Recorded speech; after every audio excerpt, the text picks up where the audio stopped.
तो ये आज की जो हमारी ये क्लास है, मैंने कल आप लोगों को प्रोवाइड भी कराया था इसका प्लेलिस्ट यूनिट नंबर 3 का। उसमें कुछ वीडियोस हैं जिसमें मैंने जिक्र किया है सामाजिक संरचना को लेकर, संस्कृति को लेकर, है ना। और आज एक बार फिर आप लोगों से मैं डिस्कस करने चल रहा हूँ यूनिट नंबर 3 पर कि मौलिक अवधारणाएं और संस्थाएं किस तरीके से एमपी सेट में जो है पूछी जा सकती है। ये सिलेबस आप देख रहे हैं समाजशास्त्र का एमपी सेट में, क्योंकि समाजशास्त्र का ही एमएसडब्ल्यू के स्टूडेंट और जो बेसिकली साइकोलॉजी से जिन लोगों ने एमए वगैरह कर रखा है उनके लिए भी ये इम्पॉर्टेंट है, क्योंकि सिलेबस यही आपको पढ़ के जाना है। यहाँ से आप लोगों से क्वेश्चन परीक्षा में पूछ रहे हैं। कोई भी डाउट अगर आप लोगों के मन में बनेगा तो आप लोग ज़रूर पूछ लीजिएगा मुझसे।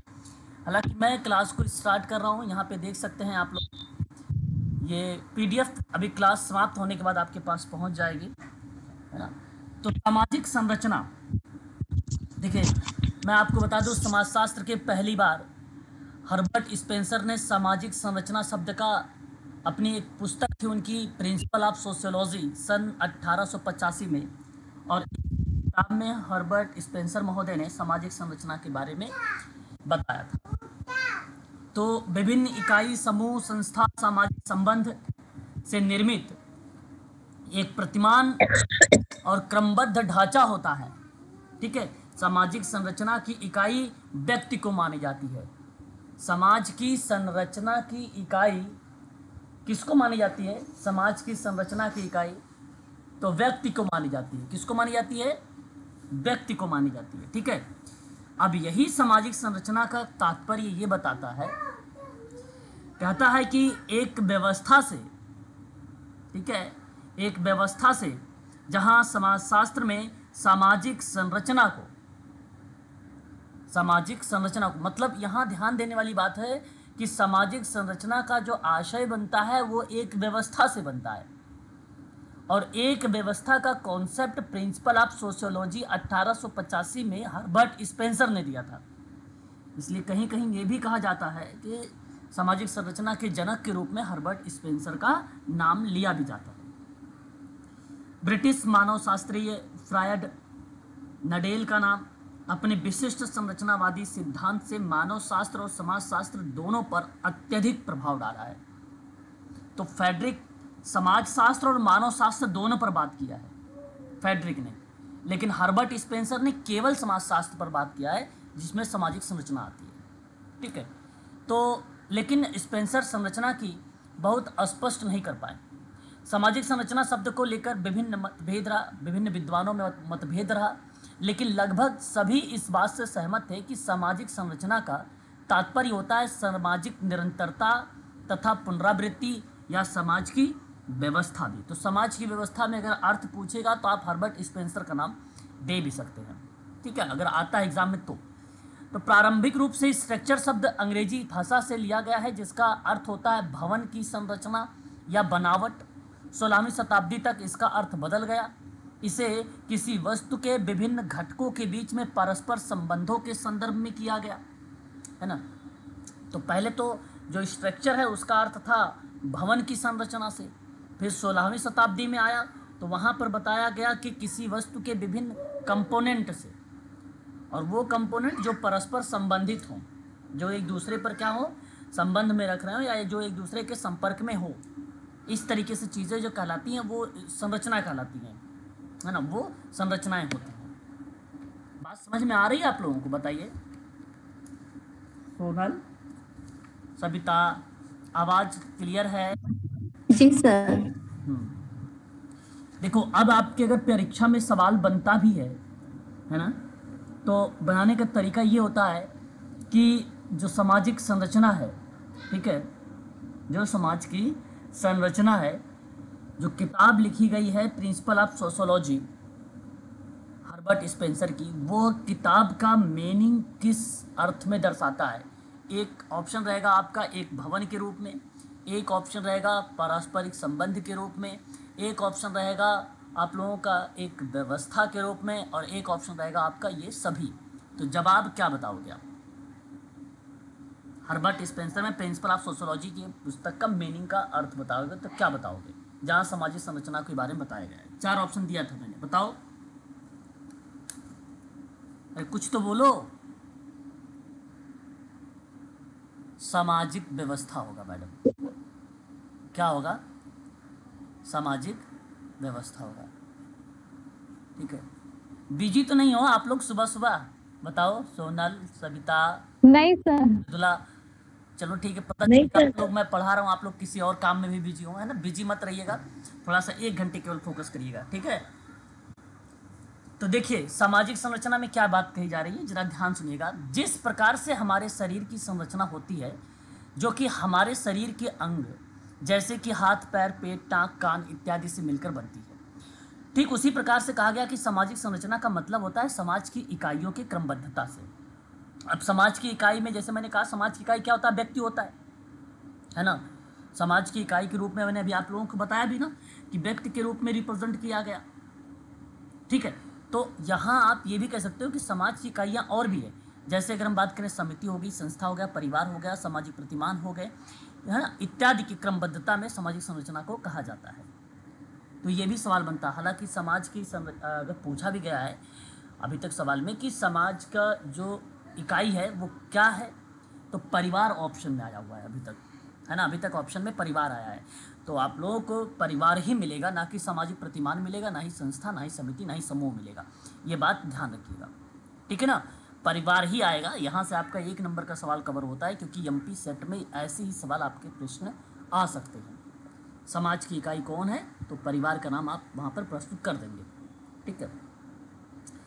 स्पष्ट है कि संरचना शब्द का आशय इकाइयों की क्रमबद्धता से है। मतलब जो भी क्रिया होती है बेसिकली वो सीक्वेंस बाई चीज़ों को रिलेट कराता है, ठीक है? क्रमबद्धता से है। इकाइयों का ऐसा प्रतिमानित संबंध जो अपेक्षाकृत स्थिर होता है वही बेसिकली संरचना कहलाता है, ठीक है? हम हमारे चारों ओर की वस्तुओं की संरचना की भली भांति समझ सकते हैं। एग्जाम्पल के तौर पर आप एक मकान की संरचना ले लीजिए, जिसकी संरचना ईंट, चूना, सीमेंट इत्यादि चीज़ों से क्रमबद्धता से बनी होती है, ठीक है? अगर मकान, ये मकान लिखा हुआ है, मकान में से ईंट, चूना, सीमेंट इत्यादि को अलग अलग कर दिया जाए तो मकान की संरचना क्या हो जाएगी? नष्ट हो जाएगी, है ना? तो दुर्खिम ने भी इसी तरीके से सामाजिक तथ्यों के कुल योग को सामाजिक संरचना कह दिया, कुल तथ्यों के योग के बोल दिया। सामाजिक तथ्य जितने हैं उन सभी तथ्यों का मिला दिया जाए क्रमबद्धता से भी, तो उन्हीं योग को सामाजिक संरचना कहा जाएगा। ये दुर्खिम सवाल उनके में आता है, सामाजिक तथ्यों का प्रतिमान किस विद्वान के द्वारा दिया गया है? तो सामाजिक तथ्यों का प्रतिमान ये पेपर में आ भी चुका है कई बार, तो वह दुर्खिम का नाम आता है, और वो सवाल यहीं से आता है, वो एग्जाम में जो सवाल आता है वो यहीं से आता है, ठीक है? मृदुला, समझ में आ रहा है? जी सर। अब देखो थोड़ा सा परिभाषा, है ना, कीवर्ड्स बताऊंगा, सॉरी, है ना? अब थोड़ी सी परिभाषा देखेंगे हम लोग, और इन परिभाषाओं को रिपीट करेंगे कि किस तरीके से चीज़ें देखने को मिल सकती है। एक विद्वान का नाम आता है रेडक्लिफ ब्राउन का नाम। रेडक्लिफ ब्राउन ने, मैं आपको बता दूं सिंपल शब्दों में इनका एक परिभाषा आती है कि सामाजिक संरचना संस्था के द्वारा परिभाषित और नियमित संबंधों में लगे हुए जो व्यक्ति हैं उन व्यक्तियों की क्रमबद्धता से होता है। हालांकि यहां पर इन्होंने कहा है सामाजिक संरचना के अंग मनुष्य ही है, स्वयं संरचना, ठीक है, संस्था द्वारा परिभाषित और नियमित संबंधों में लगे हुए व्यक्तियों की एक क्रमबद्धता है। अच्छा, वही परिभाषा है, अपने शब्दों में याद करना। जिस तरीके से याद कर सकते हो, सामाजिक संरचना संस्था के द्वारा परिभाषित होती है, नियमित संबंधों में लगी होती है और व्यक्तियों की एक क्रमबद्धता को दर्शाती है। और व्यक्तियों की एक क्रमबद्धता ही यहाँ पर कीवर्ड है जिससे आप आइडेंटिफाई कर सकते हैं कि रेडक्लिफ ब्राउन की यह परिभाषा, ठीक है? तो ये है, बाकी यहाँ पर इसी चीज़ को आप याद रखें, रेडक्लिफ ब्राउन। टालकाट पार्सन्स का नाम भी परीक्षा में इंपॉर्टेंट बन जाता है। टालकाट पार्सन्स ने कहा है कि सामाजिक संरचना परस्पर संबंधित संस्था, एजेंसी, सामाजिक प्रतिमान तथा साथ ही समूह के प्रत्येक सदस्य द्वारा ग्रहण किए गए जो पद हैं, जो कार्य, उन कार्यों और पदों की विशिष्ट क्रमबद्धता। देखिए यहाँ पे पद और कार्य की विशिष्ट जो है क्रमबद्धता है। इन कीवर्ड को आप ध्यान रखें, क्योंकि रट्टा मारने से कोई फायदा नहीं होने वाला है। जब आपको पद का नाम याद आए, कार्यों की विशिष्ट क्रमबद्धता आए, तो टालकाट पार्सन्स का नाम लगाइए। जब आप लोगों से पूछा जाए ब्राउन के बारे में, तो व्यक्तियों की एक क्रमबद्धता याद रखिए। यहाँ देखो व्यक्ति नहीं लिखा हुआ, यहाँ पद लिखा हुआ है, पोजीशन, फंक्शन मतलब कार्य, उनको रखा गया है, तो वो टालकाट पार्सन्स बन जाता है ना। विचार बेसिकली इन्हीं शब्दों को प्रस्तुत करता है, ठीक है। उसके बाद कार्ल मैनहीम का नाम यहाँ आपको क्लियर है। सामाजिक संरचना, परस्पर संस्था, एजेंसी, सामाजिक प्रतिमान तथा साथ ही प्रत्येक सदस्य के द्वारा ग्रहण किए गए जो पद हैं, जो कार्य है, उनकी विशिष्ट क्रमबद्धता को कहा जाता है टालकाट पार्सन्स के द्वारा सामाजिक संरचना। एक नाम आता है कार्ल मैनहीम का नाम। देखिए कार्ल मैनहीम साफ शब्दों में ये बात कहते हैं कि सामाजिक संरचना शक्तियों के ताने बाने, ताने बाने का मतलब होता है नेटवर्क, ठीक है, ठीक है। ताने बाने मतलब जाल, ताने बाने को कहते हैं जिसके परिणाम स्वरूप या फल स्वरूप अवलोकन तथा सोचने होगा, ये सोचने विचारने के तरीके या ढंग विकसित होते हैं। मेरे कहने का मतलब सिंपल है यहाँ पे कि सामाजिक संरचना अंतःक्रियात्मक बातें होती हैं। जब भी शक्तियों के ताने बाने की बात होती है ना, तो अंतःक्रिया उसमें इन्वॉल्व होता है।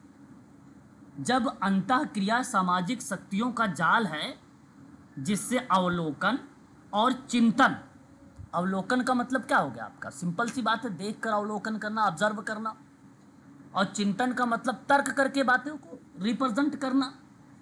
उन्हीं अवलोकन और चिंतन की जो विभिन्न प्रणालियों को जन्म देता है वो कहलाता है सामाजिक संरचना।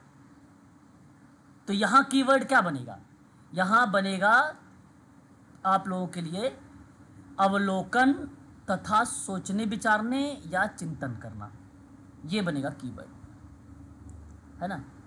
कार्ल मैनहीम का भी आपने इस तरीके से आपने देखा कि व्यक्तियों की क्रमबद्धता को रेडक्लिफ ब्राउन बताता है, और उन्हीं प्रत्येक व्यक्तियों को अगर कहा जाए पद और कार्य की विशेष क्रमबद्धता तो टालकाट पार्सन्स बताता है, और यदि कहा जाए कि अंतःक्रिया के माध्यम से अवलोकन और चिंतन करने के तरीके को बताता है तो ये कार्ल मैनहीम बताता है। बात स्पष्ट हो रही है, बताइए। जी सर। हाँ, आगे अगर हम बात करते हैं तो यहाँ पे एक नाम हर्बर्ट स्पेंसर की है। हर्बर्ट स्पेंसर के द्वारा मैंने अभी शुरुआत में बताया था एक व्यवस्था के रूप में, इसका नाम एक व्यवस्था में काफ़ी ज़्यादा फेमस माना जाता है। इनकी किताब प्रिंसिपल ऑफ सोशियोलॉजी सन 1885 की किताब है। ये भी परीक्षा में कभी कभी पूछी जाती है, कभी कभी क्या एग्जाम में के लिए बहुत इंपॉर्टेंट है, अगर समाजशास्त्र आपका सब्जेक्ट है तो उसमें इंपॉर्टेंट ही है ये। तो हर्बर्ट स्पेंसर ने कहा कि सामाजिक संरचना को भूमिका के उन परिचित प्रतिमानों के रूप में परिभाषित किया जा सकता है जो कि मुख्य रूप से समाज कार्य और क्रिया की पूर्ति के लिए संगठित होती है। तो समाज कार्य या क्रिया के पूर्ति के लिए मतलब कोई कार्य या कोई एक्शन कर रहे हैं उनके संदर्भ में, या सोशल वर्क के संबंध में कोई कार्य संगठित है तो वो कहलाता है कि ये सामाजिक संरचना है। समाज कार्य के लिए अगर कोई काम आप कर रहे हैं संगठित तरीके से, व्यवस्थित तरीके से, तो सामाजिक संरचना है। कोई आप क्रिया कर रहे हैं, प्रोसेस कुछ कर रहे हैं, उस प्रोसेस के लिए ना बहुत सारे रिसोर्सेज की आवश्यकता होती है, तो कहा गया उसी क्रिया की पूर्ति के लिए अगर कोई संगठन कर रहे हैं तो भी वो एक प्रकार की समाज की संरचना है, ठीक है। तो ये हर्बर्ट स्पेंसर महोदय के द्वारा चीज़ें जो है देखने को मिलती है, ठीक है। देखिए ये एक विद्वान का नाम आ रहा है यहाँ पे, जॉनसन का नाम हटा दीजिए, इतना खास इंपॉर्टेंट नहीं है, लेकिन ये नडेल का नाम बड़ा इंपॉर्टेंट है। जानते हैं ये कहाँ के रहने वाले हैं? फ्रेडरिक नडेल, बता सकते हो? कोई भी स्टूडेंट बताए ये कहाँ के रहने वाला विद्वान है? काफ़ी इंपॉर्टेंट पर्सन है ये आपके एमपी सेट में, बताइए। मृदुला पता है? हाँ सर, मैंने से पढ़ा था एपी में, भी याद नहीं आ रहा। यूएस याद नहीं आ रहा, चलो फिर याद कर ले। ये जी सर। मानव शास्त्री है, ये हाँ ब्रिटिश मानव शास्त्री है। मैं आपको बता दूं कि एक बार परीक्षा में सवाल आया भी था, और ये सवाल बनाया गया था वहाँ पे कि विशिष्ट संरचनावादी सिद्धांत देने वाले समाजशास्त्री नडेल कहाँ से संबंधित है, ये सवाल आया हुआ था। ऑप्शन में यूएसए था, ब्रिटेन था, फ्रांस था और रूस था। तो ब्रिटेन होगा, ब्रिटिश मीन्स ब्रिटेन, नहीं ये ऑप्शन आपका फिर वहाँ पे सही गया था, ठीक है। ये बात आपको ध्यान रखना है, एक सवाल ऐसे भी बन जाता है। अच्छा बताइए जरा, समाजशास्त्र में सामाजिक संरचना का सर्वप्रथम प्रयोग करने वाला समाजशास्त्री था कौन? सर्वप्रथम पार्सन्स, नडेल, हर्बर्ट स्पेंसर या मजुमदार? नाम बताओ भाई सर्वप्रथम। Sir Nadal. अरे नहीं, हर्बर्ट स्पेंसर था, हर्बर्ट स्पेंसर था, है ना, हर्बर्ट स्पेंसर था। ठीक है, अब हर्बर्ट स्पेंसर सामाजिक संरचना में एक व्यवस्था का नाम बताया था। 1885 में उसकी किताब आई प्रिंसिपल ऑफ सोशियोलॉजी, बहुत फेमस रही। तो फ्रेडरिक नडेल ने कहा कि सामाजिक संरचना के अध्ययन में हम समग्र और संपूर्ण वस्तुएं के अंतर्गत विभिन्न अंगों के अंतः संबंधों या क्रमबद्धता का अध्ययन करते हैं। अब देखिए, इसने कहा कि विभिन्न अंगों, ठीक है, के अंतः संबंधों या क्रमबद्धता का अध्ययन करते हैं, तो वह कहलाता है सामाजिक संरचना, है ना। और मैं बता दूं, ये समाजशास्त्र और मानव शास्त्र दोनों पर अत्यधिक प्रभाव डाला है नडेल, दोनों पर। ठीक है, तो ये थी सामाजिक संरचना की कुछ परिभाषाएं। मेकाइबर पेज की परिभाषा बहुत आसान है। इसमें देखिए, इनकी परिभाषा में ना बेसिकली संबंधों का जाल होगा, या एक प्रकार से संबंध को रिलेट कराएगा जॉइंट के रूप में, संयुक्त के रूप में, है ना। तो वो भी एक प्रकार के प्रतिमान जो माने जाते हैं कि ये परिभाषा मेकाइबर पेज का। मैं तो इसके में केवल एक ही शब्द याद रखता हूँ, वो शब्द होता है मुझे याद, संबंध। और इनकी जब भी नाम आता है ऑप्शन में ना, तो पहले तो मैं इनको एलिमिनेट कर देता हूँ कि देखता हूँ कि उस परिभाषा में कहीं संबंध या कुछ ऐसे शब्द से रिलेट करता हुआ लिखा हुआ है। यदि लिखा हुआ है तो फिर तो मैं इसे टिक मार दूंगा, अदरवाइज नहीं। तो जरा ध्यान दीजिएगा, इन्होंने कहा है कि समूह निर्माण के विभिन्न तरीके संयुक्त रूप से, संयुक्त रूप का मतलब होता है मतलब जॉइंट तरीके से, संबंध तरीके से बनाने के प्रयास, सामाजिक संरचना के जटिल प्रतिमानों का निर्माण करते हैं, और सामाजिक संरचना के विश्लेषण में सामाजिक प्राणियों की विभिन्न प्रकार की मनोवृत्तियां या रुचियों के कार्य को प्रकट करते हैं, है ना। इसका मतलब है कि समूह के बनने की विभिन्न तरीके, समूह के बनने के विभिन्न तरीके के संयुक्त रूप से सामाजिक संरचना कहा जाता है। बस इतनी बड़ी परिभाषा है। संयुक्त रूप को सामाजिक संरचना कहते हैं, संयुक्त रूप को सामाजिक संरचना कहते हैं, बस इधर ही आपको याद रखना है इसमें। ठीक है, तो ये परिभाषा बन जाती है मेकाइबर पेज की। बस यहाँ परिभाषा इतनी आपके लिए काफ़ी है। आगे चलिए, आगे देखते हैं। हालांकि और भी विद्वानों की यहाँ पे परिभाषाएं हैं, लेकिन हम लोग आगे बढ़ेंगे। देखिए, अच्छा एक चीज़ और ध्यान रखिएगा, सामाजिक संरचना की अगर मैं बात करता हूँ तो उसकी विशेषताएं क्या हो सकती हैं। समाज की संरचना करना है अगर आपको, तो उसकी विशेषताएं क्या, जरा एक बार विचार को प्रकट करिए। सोनल, किस तरीके से आप बताना चाहोगे? बताइए। सामाजिक संरचना, मैं बताता हूं, सामाजिक संरचना की विशेषता। अब देखो, विशेषता का मतलब समझते हो ना आप लोग, कि किसी के बारे में खास बातें बताई जा रही हैं, खास उसका फीचर बताया जा रहा हो, है ना। जब फीचर बताते हो तो वही विशेषता हो जाती है। तो मेरे कहने का आशय क्या है कि समाज की अगर संरचना है तो सब जगह पे आपने क्रमबद्धता देखा है।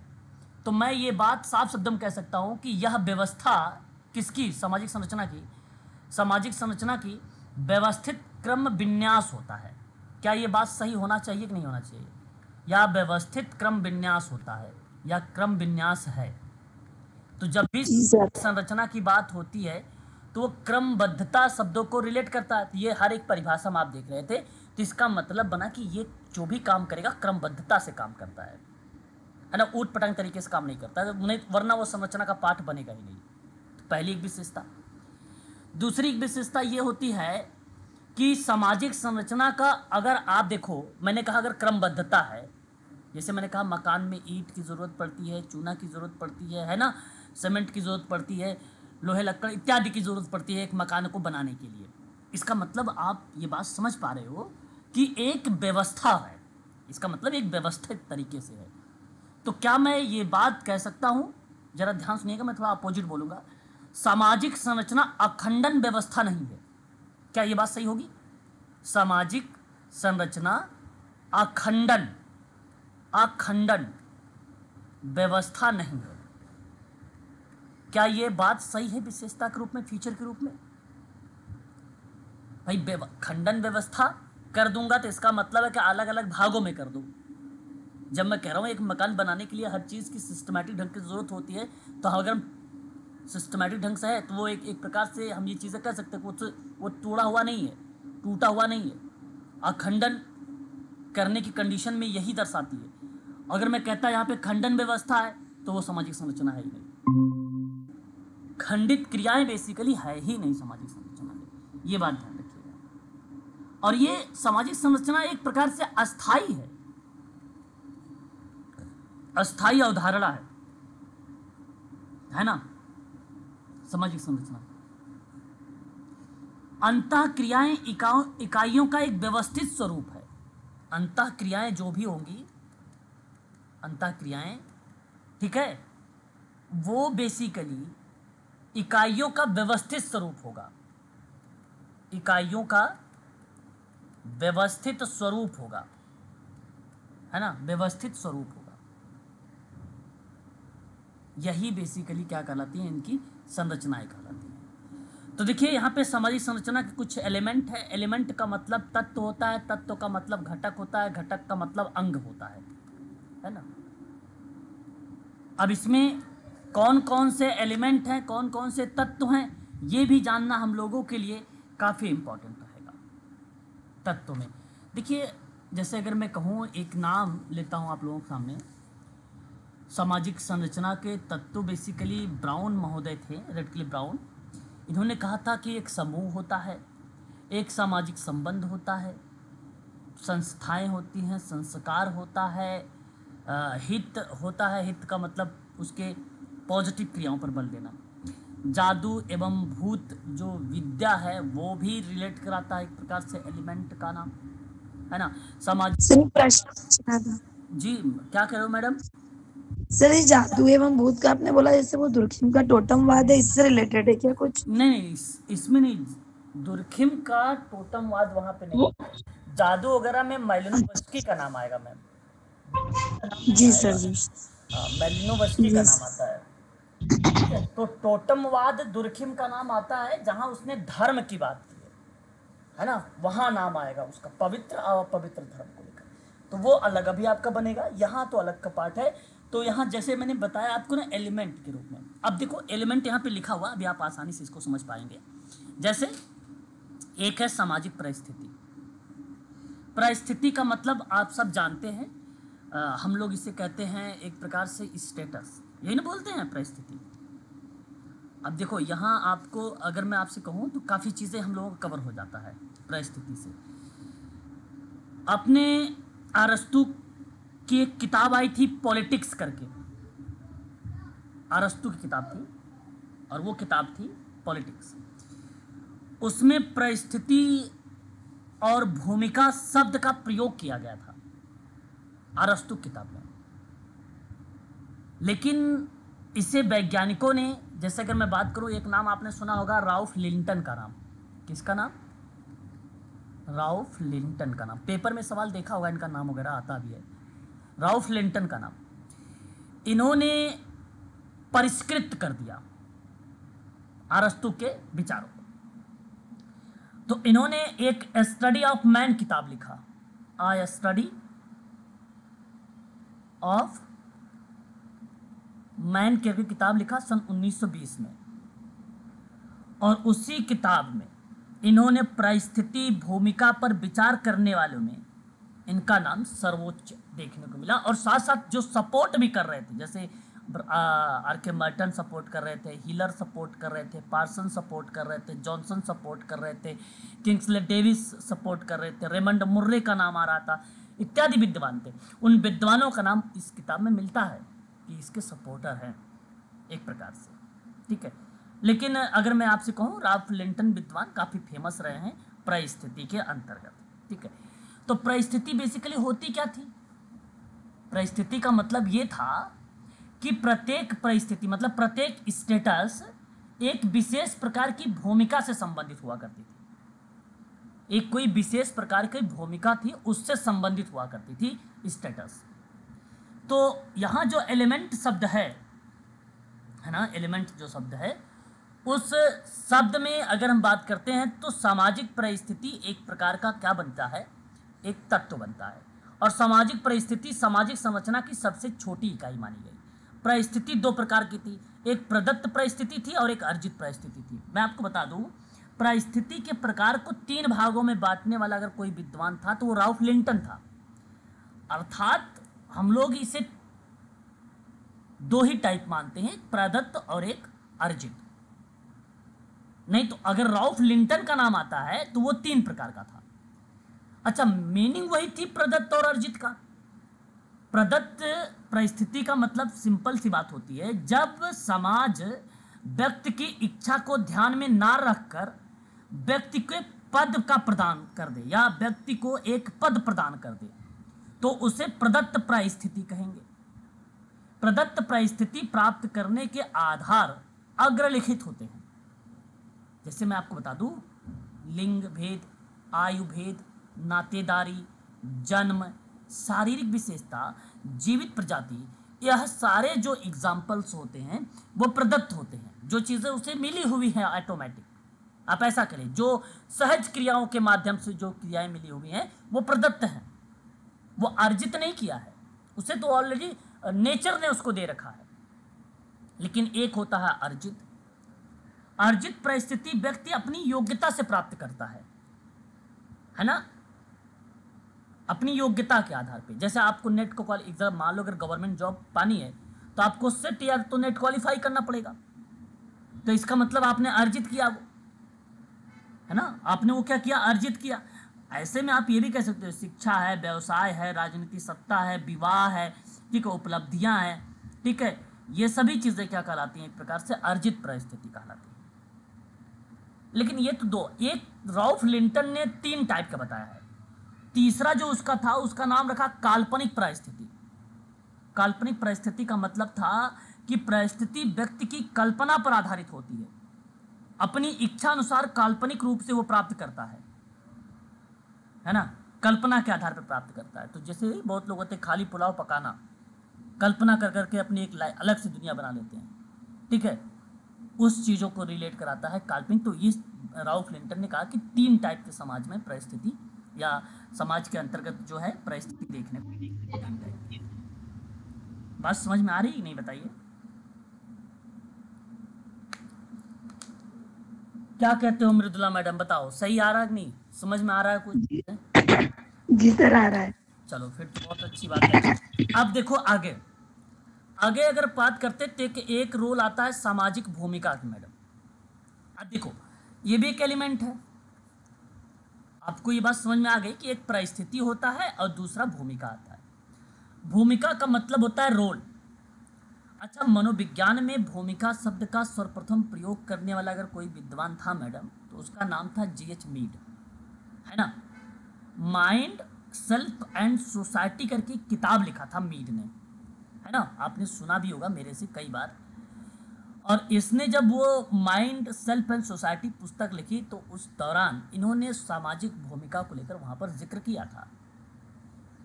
लेकिन समाजशास्त्र में इसका व्यवस्थित प्रयोग जो है करने वाला अगर कोई विद्वान है तो नाम क्या बनता है, राल्फ लिंटन। समाजशास्त्र में क्रमबद्ध तरीके से अगर किसी ने प्रयोग किया है तो। और सर्वप्रथम प्रयोग करने वाला विद्वान कौन बनता है, जॉर्ज मीड। दोनों बात को ध्यान में रखते चलेंगे तभी समझ में आएगा आपको, परीक्षा में टू द पॉइंट सवाल आते हैं। तो कहने का जो सर एक बार फिर से रिपीट करिएगा, मैं लिख नहीं पाया। सर, सामाजिक भूमिका शब्द का सर्वप्रथम प्रयोग मनोविज्ञान में अगर किसी ने किया है तो वो नाम आता है G.H. Mead, George Herbert Mead का नाम। और समाजशास्त्र में इसी सामाजिक भूमिका का व्यवस्थित अगर किसी का प्रयोग किया है तो तब वहां पे किसका नाम आता है, व्यवस्थित प्रयोग, तो राल्फ लिंटन। Ralph Linton. तो परिस्थिति के अनुसार व्यक्ति से जिस व्यवहार की आशा की जाती है उसे भूमिका कहते हैं। परिस्थिति के अनुसार अगर मैं बात करूं, व्यक्ति से जिस व्यवहार की आप आशा करोगे कि यही व्यवहार होगा, एम्बिशन कर रहे हो, आकांक्षाएं कर रहे हैं आप, तो उसे हम भूमिका कहेंगे। तो सामाजिक संरचना का यह एक महत्वपूर्ण तत्व है। भूमिका का संबंध व्यक्ति के कर्तव्य और शक्तियों से हो गया। तो मेरा कहने का मतलब यही है कि एक परिस्थिति धारण करने के कारण व्यक्ति जो कार्य करता है वह उस पद की भूमिका कहलाता है। जो कार्य करता है, वही बात देखो अभी बता रहा था मैं, कि व्यक्ति के जिस व्यवहार की आशा की जा रही है, यानी वो कार्य कर रहा है, तो जिस कार्य को वो करता है, ठीक है, जिस कार्य को वो करता है वह उस पद की भूमिका है। तो इसे भूमिका कहते हैं हम लोग, है ना। तो अनेक व्यवहारों की संपूर्णता से लिया गया है भूमिका को, है ना, ये बात आप ध्यान रखिएगा, रोल को। तीसरा, सामाजिक संरचना के अंतर्गत एलिमेंट आदर्श नियम होता है। सामाजिक संरचना का महत्वपूर्ण आदर्श नियम है। हमारा व्यवहार आदर्श नियमों के द्वारा क्या होता है, निर्धारित होता है। और ये बात सही है, हमारा व्यवहार तो भाई आदर्श नियमों द्वारा ही निर्धारित होगा सामाजिक संरचना में। इसलिए एक पॉजिटिव शब्द ये रिप्रेजेंट करता है आपका आदर्श नियम। ठीक है, तो ये था आप लोगों का एलिमेंट। अब यहाँ पे देखिए, अभी मैंने आपको थोड़ा सा विशेषताओं को लेकर यहाँ पर नोट किया था, सामाजिक संरचना की विशेषताएं, और वही चीज़ें बेसिकली यहाँ पर भी आ गई, सामाजिक संरचना की विशेषता। तो सामाजिक संरचना की विशेषता क्या होती है, अमूर्त होती है। सामाजिक संरचना की विशेषता क्या होती है बताइए, अमूर्त होती है, ये बात आप ध्यान रखिएगा। और जो सामाजिक समूह होता है, सामाजिक समूह जो होता है वो मूर्त होता है, वो मूर्त होता है, और सामाजिक संरचना अमूर्त होती है। तो सामाजिक संरचना का निर्माण अनेक उपसंरचनाओं द्वारा होता है। सामाजिक संरचना की विभिन्न उपसंरचनाएं परिवार हो गया, नातेदारी हो गया, समूह जाति हो गया, वर्ग हो गया, आर्थिक हो गया, राजनीतिक हो गया, धार्मिक संस्थाएं हो गई, ये सभी बेसिकली अनेक उपसंरचनाओं के द्वारा होती हैं। ठीक है, तो ये चीज़ें होता है इसके अंतर्गत सामाजिक संरचना की जो है विशेषता में। देखिए, अभी मैं आप लोगों को बता रहा था क्रमबद्धता को लेकर, तो देखो सामाजिक संरचना में क्रमबद्धता पाई जाती है। सामाजिक संरचना में समाज के बाल स्वरूप को प्रकट करती है। सभी इकाइयां, जैसे अगर हम बात करें जाति, धर्म, परिवार, विवाह आदि संरचना का एक प्रतिमान को प्रकट करती थी। ये भी एक प्रकार से उसकी विशेषता का पार्ट माना जाता है। सामाजिक प्रक्रियाएं जैसे सहयोग हो गया, प्रतिस्पर्धा हो गया, संघर्ष आदि सामाजिक संरचना का महत्वपूर्ण पक्ष माना जाता है। प्रत्येक समाज की संरचना एक विशेष प्रकार की होती है। दूसरे शब्दों में, प्रत्येक समाज की एक संस्कृति होती है जो दूसरे समाज की संस्कृति से भिन्न होती है। सांस्कृतिक भिन्नता के कारण विभिन्न सामाजिक संरचना में भी अंतर पाया जाता है। एग्जाम्पल के तौर पे कहा गया कि भारतीय सामाजिक संरचना रूसी और चीनी, जापानी और अमेरिकी सामाजिक संरचना बेसिकली भिन्न मानी जाती है। ये अलग अलग है, थोड़ा डिफरेंट है। आप अभी पढ़ेंगे सामाजिक संरचना के जब सिद्धांत, तो टालकाट पार्सन्स का एक नाम आता है, एक टालकाट पार्सन्स का नाम आता है, जो अर्जित सामाजिक स्वरूप उसका है ना, वो टालकाट पार्सन्स ने प्राचीन भारतीय और सामाजिक संरचना की श्रेणी का प्रतिमान रखा था। वहाँ पे दोनों जो है बेसिकली एक चीज़ से रिलेट करते थे, और एक सार्वभौमिक प्रदत्त स्वरूप था। टालकाट पार्सन्स ने एग्जाम्पल के तौर पर बताया था कि आधुनिक वैज्ञानिक समाजों को दिया गया है जिसमें दोनों प्रकार के वैल्यूज समावेश होते हैं। ठीक है, तो इस तरीके के शब्द परीक्षा में भी मिलेंगे, अभी मैं दिखाऊंगा आगे आपको। तो जाहिर सी बात है, चाहे वो रूस की बात हो, चीन की बात हो, जापान की बात हो, अमेरिका की बात हो, कनाडा की बात हो, इत्यादि, है ना, अदर कंट्रीज़ की मैं बात कर रहा हूँ, तो उनकी संरचनाएं अलग होंगी, अपने देश की संरचनाएं अलग होंगी, सब एक दूसरे से अलग अलग संरचनाएं, है ना, समाज की संरचनाएं। सभी सामाजिक संरचना की इकाइयों के पद और स्थान समाज के पूर्व निर्धारित होते हैं और उन्हें एक दूसरे के स्थान पर बदला या प्रतिस्थापित नहीं किया जा सकता है। ठीक है, बात सही है। समाज की संरचना जो समाज में बनाई गई है वो उसी तरीके से चलेंगी। सामाजिक संरचना में स्थिरता होती है, फिर भी उसमें समय के अनुसार परिवर्तित होते रहते हैं। सामाजिक संरचना में संगठन और विघटन दोनों के तत्व पाए जाते हैं। संगठन का भी पाया जाएगा और अलग होने का क्रियाएं भी पाई जाएगी। सामाजिक संरचना की विभिन्न इकाइयों में परस्पर संबंध पाया जाता है और इन इकाइयों में संबंधों का निर्धारण सामाजिक नियमों, मूल्यों, प्रतिमानों और आदर्शों के द्वारा होता है। तो ये बेसिकली सामाजिक संरचना की विशेषता थी। कुछ और विशेषताएं हैं, ये चीज़ें आप देख सकते हैं। एक्सप्लेनेशंस जो है साधारण शब्दों में किया गया है ना, ये PDF में आपको मिल जाएगा। आगे बढ़ रहा हूँ, अब मैं सीधा नेक्स्ट पॉइंट पर लूँगा। सामाजिक संरचना के प्रमुख स्वरूप। ठीक है। सामाजिक संरचना के प्रमुख स्वरूप, ये जो प्रमुख स्वरूप आप देख रहे हैं टालकाट पार्सन्स महोदय के, ये टालकाट पार्सन्स महोदय के सामाजिक संरचना के सिद्धांत है। ठीक है, सामाजिक संरचना के सिद्धांत। जरा मुझे बताइए कुल कितने प्रकार का सिद्धांत सामाजिक मूल्यों पर आधारित करके टालकाट पार्सन्स ने बताए हैं? बताइए।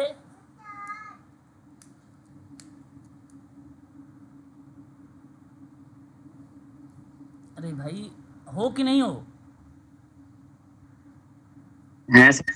हो तो बोलो फिर। जय श्री पंकज सिंह, बताओ क्या होना चाहिए?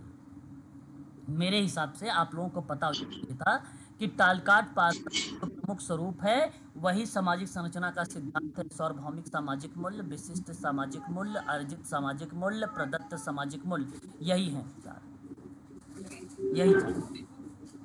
तो जो सार्वभौमिक सामाजिक मूल्य, सार्वभौमिक सामाजिक स्वरूप है, यह सामाजिक से प्रथम स्वरूप सार्वभौमिक और अर्जित प्रकार के सामाजिक मूल्यों का समावेश। प्लीज म्यूट हो जाइए सर आप। तो वे मूल्य जो सभी पूरे समाज में पाए जाते हैं तो वो सार्वभौमिक हो जाएगा, और समाज के सभी सदस्यों पर लागू होगा तो इसका मतलब वो सार्वभौमिक हो गया। सिंपल शब्द है, बहुत इजी शब्दों में लिखा गया है कि पार्सन्स ने औद्योगिक समाज की संरचना इस प्रकार के प्रतिमानों का उदाहरण मानता है ना, जो बेसिकली सार्वभौमिक, जहां लगभग मैं कहूँ पूरे समाज पर लागू है ना। तो उन कंडीशन को आप यहाँ पे कहेंगे कि ये सार्वभौमिक सामाजिक मूल्य है। ठीक है, ये बात ध्यान रखिएगा। दूसरी बात अगर हम करते हैं विशिष्ट सामाजिक मूल्य, अगर एक तरफ आपका सार्वभौमिक है तो दूसरी तरफ विशिष्ट है, और विशिष्ट को एक नाम दिया गया प्रदत्त। इसको क्या दिया गया? विशिष्ट को एक नाम दिया गया प्रदत्त। प्रदत्त सामाजिक मूल्य या सार्वभौमिक प्रदत्त सामाजिक मूल्य या विशिष्ट सामाजिक मूल्य, आप ऐसे संबोधित कर सकते हो। तो सामाजिक संरचना में इस स्वरूप को सार्वभौमिक मूल्य तो वही होते हैं जिनका उल्लेख प्रथम प्रतिमान में है। प्रथम प्रतिमान मतलब ऊपर वाले में, लेकिन इसमें अर्जित मूल्यों का स्थान प्रदत्त मूल्य ले लेता है। ऊपर जो अर्जित होता था यहाँ पे अब उसने क्या किया? प्रदत्त ले लेता है। पार्सन्स ने इसी प्रकार के प्रतिमान का एग्जाम्पल आधुनिक वैज्ञानिक समाजों को दिया, जिसमें दोनों प्रकार के मूल्य को क्या बताया? समावेश होते हैं। इसका मतलब ये था कि ये मूल्य किसी समाज विशेष तक ही सीमित होते हैं, पर्टिकुलर। सार्वभौमिक, अब सार्वभौमिकता का मतलब सभी पर लागू, और किसी पर्टिकुलर पर लागू होता है तो विशिष्ट बन जाएगा वो। इस क्रिया में इसको बोला गया। तीसरा आता है अर्जित सामाजिक मूल्य, अर्जित सामाजिक स्वरूप। इस प्रकार के स्वरूप में सार्वभौमिक मूल्यों की अपेक्षा विशेष सामाजिक मूल्यों की प्रमुखता रहती है। सामाजिक मूल्य ना विशेष सामाजिक संबंधों पर आधारित होगा, ये वाला। तो कहने का मतलब यह है कि इन मूल्यों का संबंध व्यक्ति के प्रयत्नों द्वारा प्राप्त किए गए पदों से होगा, है ना, उसके पदों पर आधारित होगा। अर्जित हुआ ना, क्योंकि एक्वायर कर रहा है, वो प्राप्त कर रहा है। और एक प्रदत्त सामाजिक मूल्य होगा, ये वे मूल्य जिनका संबंध जन्म एवं परंपरा द्वारा निर्धारित हो। मतलब आप ये कह लीजिए रक्त संबंध, स्थानीय समुदाय पर आधारित समूह पाए जा रहे हैं। विशेष प्रदत्त सामाजिक मूल्यों के संयोग से बनाया गया है ये प्रदत्त सामाजिक स्वरूप या उसकी वैल्यूज। ठीक है, तो ये नाम आपको ध्यान रखना है। अच्छा, ये किसने दिया है ये चार टाइप का जो प्रदत्त स्वरूप सामाजिक संरचना के आप सिद्धांत? तो नाम क्या बताओगे? टालकाट पार्सन्स के। बिल्कुल सही जवाब। एक चीज यहाँ पर आपके लिए ये चीजें स्पष्ट दर्शाएंगे। ठीक है, उसके बाद देखिए ऊपर युक्त के मूल्यों के आधार पे समाज की संरचना का चार रूप बना। वही सार्वभौमिक प्रदत्त प्रतिमान, मैं साथ साथ बता भी रहा था आप लोगों को। एक सार्वभौमिक अर्जित प्रतिमान, एक विशिष्ट प्रदत्त प्रतिमान, ठीक है, विशिष्ट प्रदत्त प्रतिमान, और एक बन जाएगा यहाँ पे आपका ये मिश्रित अर्जित प्रतिमान। है ना, मिश्रित। तो वही चीज़ें हैं जहाँ मैंने आपको अभी बताया है, सार्वभौमिक सामाजिक स्वरूप, सार्वभौमिक प्रदत्त स्वरूप, अर्जित सामाजिक स्वरूप और प्रदत्त सामाजिक स्वरूप, वही चीज़ें यहाँ पर भी प्रकट किया गया है। सर एक की पूछनी थी, पूछिए, बताइए बताइए, क्या पूछ रहे हो मैम? ये मिश्रित अर्जित प्रतिमान को कैसे डिफाइन करेंगे? मिश्रित करने का मतलब मैम हुआ कि विशेष और प्रदत्त सामाजिक मूल्यों के संयोग से बना था, मतलब मिश्रण है ये। भाई आप प्रदत्त भी इन्वॉल्व कर रहे हो, अर्जित भी इन्वॉल्व कर रहे हो। मैंने कहा समाज की संरचना का अंतिम प्रारूप जो है विशेष और प्रदत्त सामाजिक मूल्यों के संयोग से बना है। इस प्रकार सामाजिक संरचना में रक्त संबंध हो गया, स्थानीय समुदाय के आधारित हो गया, उस पर विशेष हो गया। तो नैतिकता का महत्व तो इस प्रकार की संरचना पर विशेष बल देगा। ठीक है, तो मेरे कहने का मतलब वही था, वहां पे विशेष यही हुआ है क्योंकि भाई उसने इन्वॉल्व कर लिया प्रदत्त को और विशेष को भी, दो चीजें इन्वॉल्व कर लिया ना, नहीं तो अलग अलग हम ऊपर पढ़ रहे थे, इसलिए मिश्रित हुआ वो, जी सर। है ना, नहीं तो अलग अलग पढ़ रहे थे। ठीक है, तो ये चीजें थी जहां बेसिकली आप लोगों को ये ध्यान रखना होगा। और एक रेडक्लिफ ब्राउन का भी सामाजिक संरचना का सिद्धांत रहा है, रेडक्लिफ ब्राउन का भी। रेडक्लिफ ब्राउन ने अंडमान द्वीप समूह पर निवासियों के सामाजिक जीवन का अध्ययन का प्रयोग किया है। अंडमान द्वीप समूह पर सामाजिक जीवन का अध्ययन करने वाला विद्वान का क्या नाम है? Radcliffe Brown. Radcliffe Brown. हाँ, ठीक है, ये बात ध्यान रखिएगा, यहाँ पर मैं नोट कर देता हूँ। ठीक है, अंडमान द्वीप समूह के निवासियों के सामाजिक जीवन का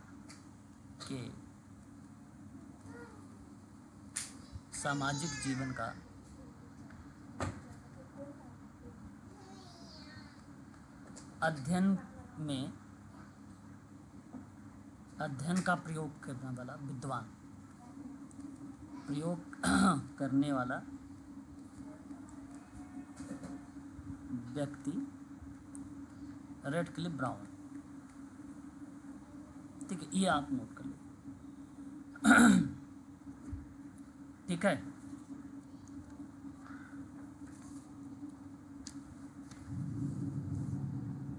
आगे देखिए, सामाजिक संरचना के स्तर। एक हैरी एम जॉनसन का नाम आता है, हैरी एम जॉनसन सामाजिक संरचना के दो स्तरों का उल्लेख किया। पेपर में एक आता है बहुत इंपॉर्टेंट, और वो आता है प्रकारात्मक उप प्रणालियाँ, और दूसरा आता है एक संरचनात्मक उप प्रणालियाँ। दो टाइप के हैं यहाँ पे। ठीक है, और ये दोनों के नाम बेसिकली इंपॉर्टेंट है, दोनों के दोनों। ठीक है, दोनों इंपॉर्टेंट, ये बात ध्यान रखेंगे। तो समाज की उप प्रणालियाँ अमूर्त होती हैं, जबकि संरचनात्मक उप प्रणालियाँ मूर्त होती हैं। प्रकारात्मक उप प्रणालियाँ अमूर्त और संरचनात्मक उप प्रणालियाँ मूर्त। मूर्त हम किसे कहते हैं? जो स्पर्श कर सके, जो दिख सके, उसे मूर्त कहा जाता है। जो जिसे देखा ना जा सके, जिसे छुआ ना जा सके, जिसे टच ना हो सके, तो उसे हम लोग अमूर्त कहते हैं, है ना। ये बात आपको ध्यान रखना होगा इनमें।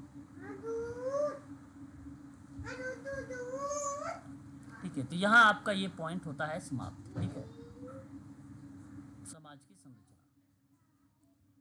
अब उसके बाद आता है सामाजिक संरचना में यही पॉइंट थी जो मैंने अभी आप लोगों को बताए हैं। इस चीज़ को ध्यान रखेंगे आप लोग, है ना। ये था सामाजिक संरचना। सामाजिक संरचना, ठीक है ना, क्लियर है? बता दीजिए बात, सामाजिक संरचना आप लोगों। क्लियर है सर। चलिए आज के लिए बस इतना ही रख लीजिए आप लोग ना। कल हम लोग देख लेंगे 2-3 टॉपिक इसमें से। ठीक है, संस्कृति, नेटवर्क, परिस्थिति, भूमिका, फिर पहचान, समुदाय, प्रवासी। 2-3 दिन क्लास है बस इस वाले में, 2 दिन। सर ये बोल रहा था सेकंड यूनिट के सर शॉर्ट नोट्स तो मिल गए थे, पीडीएफ वैसे नहीं मिली सर। पीडीएफ नोट्स अभी नहीं मिले होंगे। ठीक, मैंने शेयर भी नहीं किया, वो आपको टेलीग्राम पर मिल जाएंगे। ठीक है, एक साथ ही में भेजूंगा 2 और 3 का। ठीक है, अच्छा, ठीक ठीक ठीक। ठीक है, आज के लिए इतना ही रखते हैं, ठीक है ना।